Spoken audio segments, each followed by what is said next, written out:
at Oakland's Historic Home Museum. It is located at 900 North Manny Avenue in Rutherford County, Tennessee. The mansion you see today looks nothing like the original.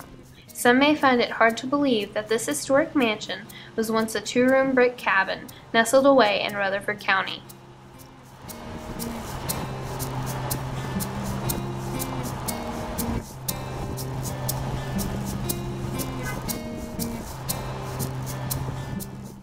Oakland's mansion started out as some land that Ezekiel White was given for his service in the Revolutionary War.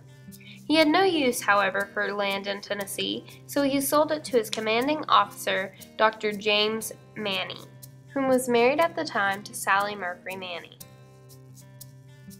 As you can see here, there are many different types of brick used in the home. This is because the home was changed many times during the 1800s. In the 1820s, the Mannys attached a two-story addition.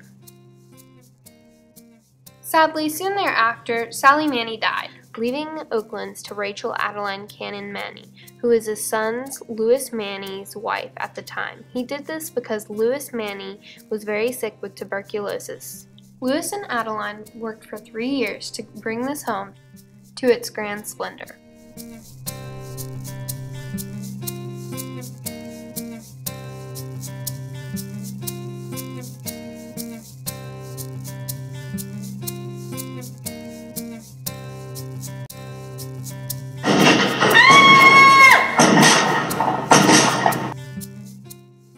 The Mannys did not get to enjoy their home for very long because the war had begun. On June 13, 1862, Forrest Murfreesboro raid took place, and that took place on Oakland's front lawn. Please welcome Elizabeth Henniger. The Mannys had the Northern troops, under the command of Colonel Duffield, camped out on their grounds. Forrest raid took place in the morning, and the Manny children were actually able to watch it from the front window of the home.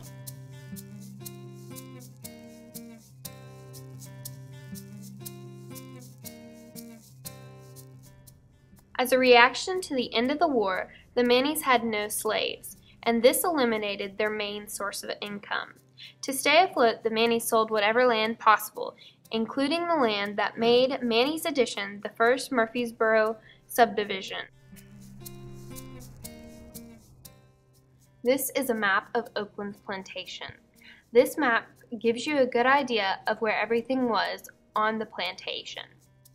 In the upper left-hand corner, you can see the slave cabins along with the fields in which they would work every single day.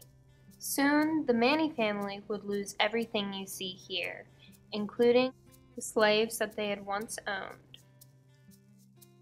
Here is Elizabeth Henniger on the subject. In the 1880s, the Mannys were in so much debt that they were unable to keep the home any longer, and Adeline made the decision to sell it, and she moved down the road to Big Holly.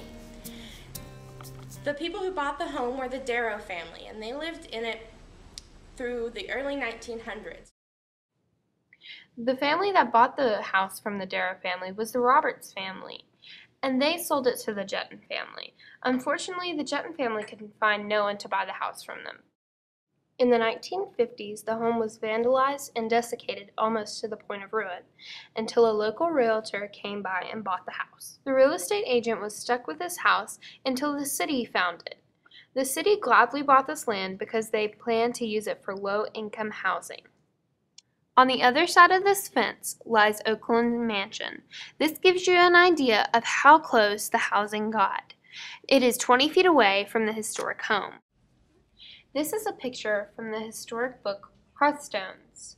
It tells me that in 1930, a group of ladies had recently become interested in Tennessee's local history, and in order to protect the home, they revolutionized the way Tennessee looks at historic homes.